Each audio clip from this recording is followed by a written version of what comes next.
Selamat pagi, senang sekali saya Rosmi Rahma kembali menjumpai Anda dalam program Redaksi 33. Kami akan menyajikan informasi penting untuk Anda dan berikut di antaranya. Kita awali Redaksi 33 edisi kali ini. Kepala Dinas Kesehatan Kaltim Padilah Manteruna prihatin dengan kondisi penyebaran virus corona di benua Etam. Dalam bulan Oktober, menurut catatan Kaltim, pernah menduduki posisi urutan kedua terparah secara nasional setelah DKI Jakarta. Inilah predikat Kalimantan Timur dalam penularan virus secara nasional. Di bulan Oktober, benua Etam pernah bertengger di puncak kedua sebagai provinsi terparah setelah Jakarta. Tepatnya 18 Oktober lalu ketika di Kaltim mengalami penambahan kasus positif baru sebanyak 382 kasus. Sementara DKI Jakarta pada hari yang sama sebanyak 971 kasus positif baru. Tinggi deh, karena kita memang pemeriksaan tinggi sekali. Jadi kalau lihat sendiri, kita Kaltim peringkat kedua se-Indonesia. Padahal kita ini sebenarnya jumlah penduduk cuma 3 juta ya. Dibanding dengan DKI berapa puluh juta, ya kan? DKI itu dia punya testing itu 5.000 per minggu. Kita 2.562 per minggu. Sementara Jatim cuma 600-an, 700-an. Padahal standar WHO itu 1.000 per minggu. Kita lebih dari 2 kali lipat dari otomatis kan. Bagaimana kita mencari banyak. Satgas Penanganan COVID-19 Kaltim sudah berusaha keras menekan penyebaran virus corona. Melalui peraturan gubernur yang diikuti peraturan wali kota dan peraturan bupati, namun masih terjadi pelonjakan jumlah pasien positif terinfeksi virus. Menurut Kepala Dinas Kesehatan, situasi yang terjadi lantaran tingkat disiplin masyarakat terhadap protokol kesehatan masih rendah. Tergantung dari kita-kitanya ya, betul-betul kita itu patuh dengan 3M ini. Karena ya yang menghalangi virus itu kan adalah masker, cuci tangan, ya kan? Saya aja kena kemarin kan? Iya. Karena saya sudah begitu protektif sekali. Termasuk Bapak ya? Termasuk Bapak saya mulai dapat. Iya. Ya kan itu tadi, kita ini sudah ditakdirkan ya, tapi jangan sampai istilahnya kita mencari ya. Saya sudah pakai ini, saya sudah jaga jarak, saya sudah cuci tangan, coba lihat tangan ini sampai mulus. Ya. Iya, karena cuci tangan terus di dalam sampai 1 botol habis tuh. Cuci terus, setiap hari cuci. Setiap pegang pulpen cuci lagi. Sebegitunya saya itu protektifnya, tapi tetap kena. Update dari Satgas Penanganan COVID-19 Kaltim pada 26 Oktober 2020, secara kumulatif warga terinfeksi virus mencapai 13.225 orang. Kemudian yang dinyatakan sembuh 9.959 orang dan total pasien positif yang meninggal dunia ada 461 orang. Sedangkan pasien positif yang masih dirawat dalam penyembuhan ada 2.805 orang. Tim Kaltim TV, Hardin melaporkan.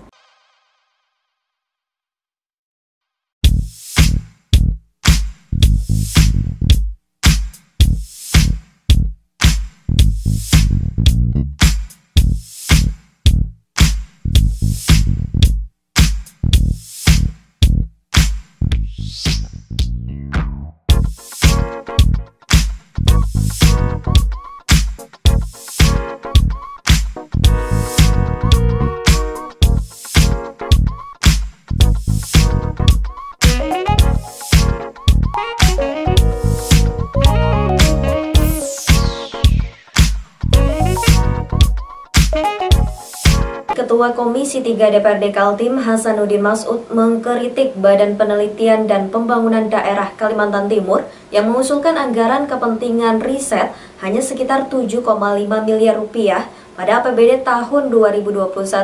Padahal para legislator punya obsesi instansi itu memberikan sumbangsi penting sebagai otak dan pemikiran pembangunan di daerah. Berikut informasinya. Usulan anggaran itu disampaikan Kepala Balitbangda Badan Penelitian dan Pembangunan Daerah Kalimantan Timur, Abdullah Sani, pada rapat anggaran di DPRD Kaltim bersama dengan Komisi 3. Terungkap instansi yang bergerak dalam bidang riset itu mengusulkan anggaran hanya sebesar 7,5 miliar. Kepada wartawan, Ketua Komisi 3 Hasanuddin Mas'ud mengaku kaget jika instansi yang dianggap penting itu ternyata hanya memprogram anggaran sebesar itu. Jadi kita juga agak kaget ternyata pagunya kecil, 7,5 miliar saja. Padahal kalau kita dari Komisi 3 menganggap Litbang ini kan penelitian dan pengembangan daerah. Nah ini kita tadi sorotin kenapa sangat kecil. Nah ini yang sementara kita bicarakan. Harapan kita Litbang itu menjadi otak dan pemikiran pembangunan di daerah. Mungkin ke depan kita mau minta anggaran ini diangkat lah, termasuk apa tuh hak intelektual. Itu hanya 36 juta. 36 juta. Pagunya. Jadi memang sangat kecil. Nah ini ke depan kita dari Komisi 3 kemitraan daripada Litbang ini akan meningkat. Menanggapi kritikan dari Ketua Komisi 3, Kepala Balitbangda Abdullah Sani mengakui untuk tahun 2021 hanya mengusulkan dana kepentingan riset sekitar 7,5 sampai 8 miliar saja. Tidak besar-besar, yang penting program-program yang kami usulkan bisa terrealisasi ya, sehingga kita betul-betul bisa melaksanakan dengan sebaik-baiknya. Prinsip saya satu dalam melaksanakan tugas adalah tertib administrasi, tertib anggaran, ya, tertib aturan, dan tertib pelaksanaannya. Ya, anggaran yang disepakati tadi sekitar 8 miliar ya. Kecil sekali sebenarnya. Dengan anggaran sekitar 8 miliar dalam APBD tahun 2021, menurut Abdullah Sani, instansinya akan mengerjakan proyek-proyek riset seperti bagaimana meningkatkan sektor pendapatan daerah dari berbagai sumber daya alam yang dimiliki daerah ini, serta pengembangan iradiator gamma, yakni pemanfaatan sinar gamma untuk kepentingan sains dan sterilisasi. Kami ingin ada pembangunan iradiator untuk pemanfaatan sinar gamma, ya, untuk sains, untuk sterilisasi, untuk pengawetan yang bisa dimanfaatkan oleh sumber daya alam yang kita banyak ini. Dan itu insya Allah akan kita kerjasamakan dan tindak lanjuti dengan Batan, ya. Kita akan coba bangun di PPU. Karena PPU sudah menyiapkan lahan. Tim Kaltim TV, Hardin melaporkan.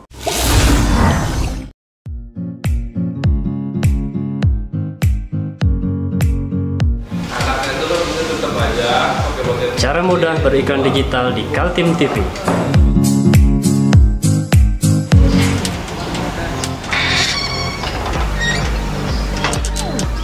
Yang pertama, jadilah sahabat Kaltim TV.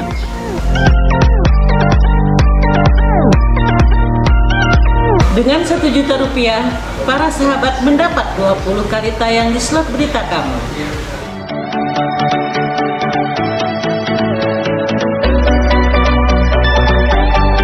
Dengan 20 detik, dapat menjangkau 20.000 penonton.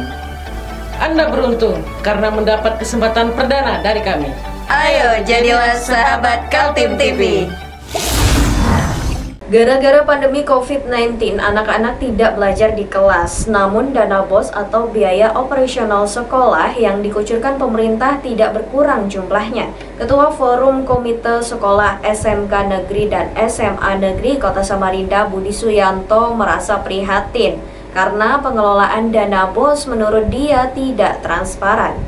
Dana pendidikan termasuk yang tidak dikurangi dalam politik anggaran. Di Kalimantan Timur, untuk dana BOS atau biaya operasional sekolah, anggarannya di atas 700 miliar rupiah. Dari anggaran yang ditransfer ke rekening masing-masing sekolah, setiap siswa menikmati subsidi sehingga tidak perlu bayar iuran sekolah. Di masa pandemi COVID-19, karena para siswa belajar secara online menggunakan internet, maka anggaran BOS boleh digunakan untuk membantu siswa mendapatkan paket data internet. Dengan demikian, tidak ada alasan lagi siswa tidak bisa belajar online karena tidak punya pulsa atau paket data. Tapi masalah dana BOS ternyata tidak sesederhana itu. Menurut Ketua Forum Komite Sekolah SMK dan SMA Negeri Kota Samarinda, Budi Suyanto, tidak ada transparansi dalam pendistribusian anggaran BOS itu. Bukan hanya soal pendistribusian, tapi sejak dari rencana anggaran pendapatan dan belanja sekolah atau RAPBS. Kebetulan saya sendiri sebagai Ketua Forum Komite Sekolah SMAN dan SMKN di Kota Samarinda, kawan-kawan juga saya komunikasikan, ya menurut dugaan saya itu sekitar 90%-an tuh mereka memang tidak diikutsertakan, Pak. Nah, mengenai ketidakdiikutsertaan komite sekolah dengan kepala sekolah tentang pembuatan RAPBS itu mengapa dan bagaimana, itu kemungkinan Bapak bisa konfirmasi di kepala sekolah. Ya, memang selama ini Kadis Pendidikan Provinsi itu juga menyarankan bahwa setiap RAPBS, laporan RAPBS harus ada tanda tangan daripada komite sekolah. Tapi selama ini kan tidak ada tanda tangan dari komite sekolah, Pak. Namun RAPBS itu juga meluncur aja dengan begitu aja, udah sampai sekarang juga sah-sah aja, ya. Setiap triwulannya juga keluar Bosda, Bosnas, ya kan. Berarti kan pertanggungjawabannya kan sah-sah aja, walaupun tidak ada tanda tangan daripada komite sekolah. Komite sekolah diatur dalam Permendikbud 75 tahun 2016. Tertera tugas-tugasnya diantaranya memberikan pertimbangan dalam kebijakan pendidikan, mengawasi pelayanan pendidikan di sekolah hingga menggalang dana dari orang tua murid jika diperlukan karena tidak tersedia dalam anggaran BOS. Permendikbud di nomor 75 tahun 2016 itu di dalamnya juga diatur mengenai tentang apa itu komite sekolah, ya kan. Komite sekolah itu merupakan mitra daripada kepala sekolah untuk membangun sekolah itu, meningkatkan mutu pendidikan di dalam wilayah sekolah itu. Jadi komite sekolah harus bersinergi dengan kepala sekolah, gitu loh. Di dalamnya juga fungsi komite juga sebagai pemberi masukan sama kepala sekolah, ya kan, bagaimana tentang pembuatan RAPBS, terus pengawasan terhadap sekolah, tentang mengenai dana Bosda yang kurang cukup di sekolah. Kemungkinan besar komite sekolah bisa memberdayakan masyarakat atau orang tua wali murid untuk penggalian dana, sumber dana itu dalam rangka untuk peningkatan mutu pendidikan di sekolah. Menurut Budi Suyanto, penggunaan dana BOS yang tidak transparan sangat rawan disalahgunakan dan berpotensi diusut secara hukum. Lantaran itu, sebagai ketua komite sekolah, dia tidak ingin adanya pihak tersangkut masalah hukum dan buntutnya merugikan dunia pendidikan. Forum komite sekolah itu menghimbau aja agar pihak kepala dinas bisa memberikan saran atau menegur kepala sekolah agar RAPBS itu bisa dipampang, Pak. RAPBS itu bisa dipampang di sekolahan, bahwa setiap penggunaan RAPBS setiap triwulan atau setiap tahun itu seperti ini, nah. Jadi bahwa misalnya seperti di SMK 2, ya mungkin penggunaan dana untuk setiap ketua jurusan sekian-sekian, penggunaannya bidang ini. Nah, begitu kan? Jadi kita jelas, transparan gitu loh. Nah, seperti itu. Nah, saya mendengar informasi bahwa di SMK Negeri 18, ya, itu sudah dicanangkan seperti itu, sudah dipampang di sekolahan. Maksud saya SMK lain bisalah meniru di SMK 18 gitu loh. Tim Kaltim TV, Hardin melaporkan.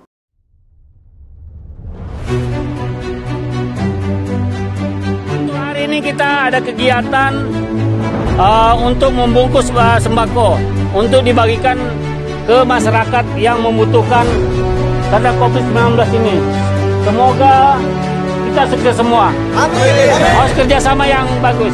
Pancasila! Amin. Pancasila! Amin. Pancasila! Amin. Merdeka! Merdeka!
Kita beralih ke informasi selanjutnya. Seorang pencuri kepergok pemilik rumah saat hendak mengambil tabung gas dan sepatu. Tersangka sempat menjadi bahan amukan warga.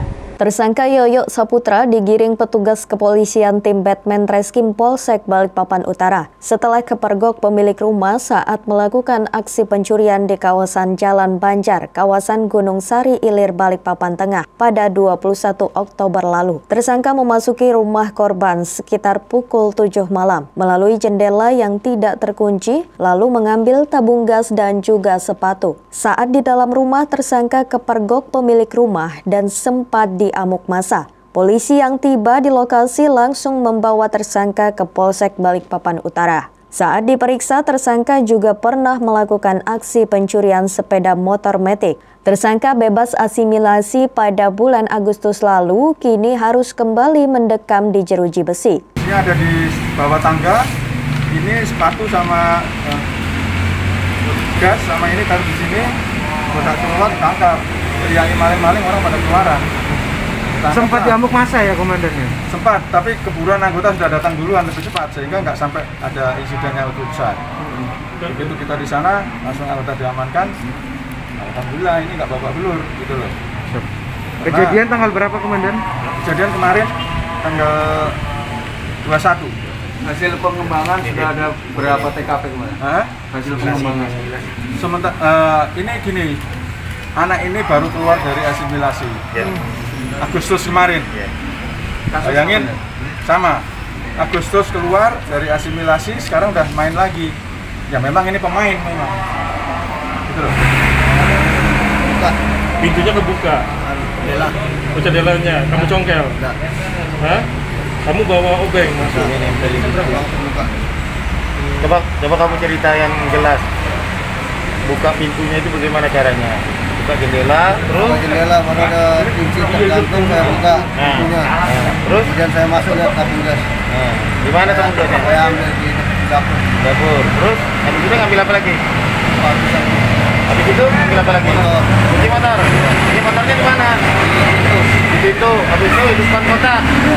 Ini sepatu sama tabung ditaruh lantai. Di lantainya motor. Nah, pas hidupkan kotak, yang punya datang.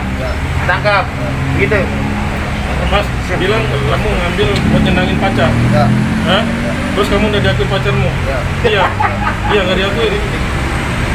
Kamu mau belikan pacar apa? Oleh polisi, tersangka akan dijerat dengan pasal 363 KUHP dengan ancaman pidana 7 tahun penjara. Dari Balikpapan, Muhammad Idris, tim Kaltim TV. Mari kita memerangi virus corona dengan mematuhi imbauan pemerintah. Stay at home.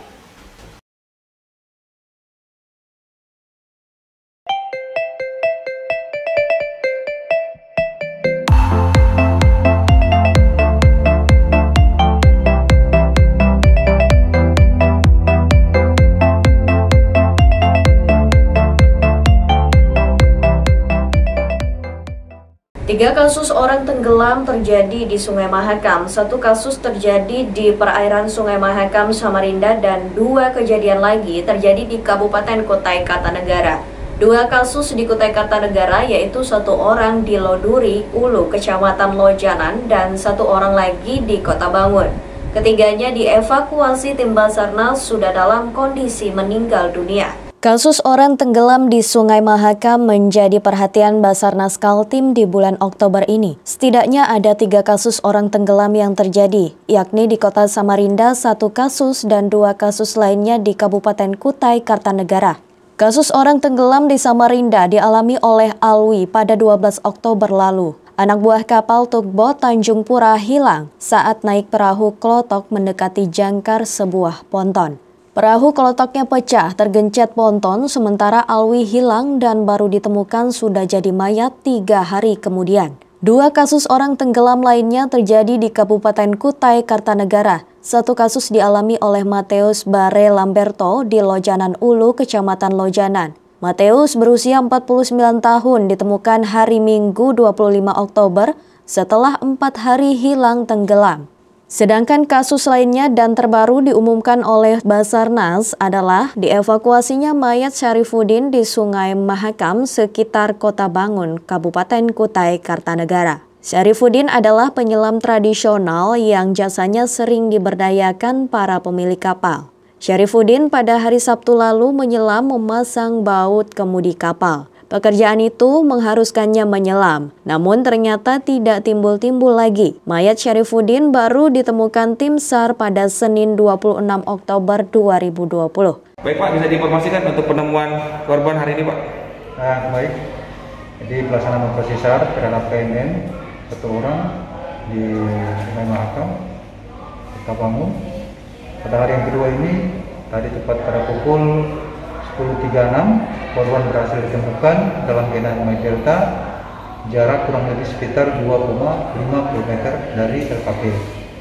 Dan korban sementara ini sudah dievakuasi ke Rumah Sakit Kota Bangun untuk dilakukan visum lebih lanjut dari pihak medis. Jadi karena ditemukan korban ini operasi tidak ada ditutup ya? Iya. Untuk dengan ditemukannya korban, maka pelaksanaan operasi SAR kami nyatakan selesai dan kami usulkan tutup pada pukul 11.20 waktu Indonesia Tengah. Dan kepada unsur SAR yang terlibat, kami mewakili pimpinan mengucapkan terima kasih atas dukungan dan kerjasamanya selama ini. Demikian. Tim Kaltim TV melaporkan.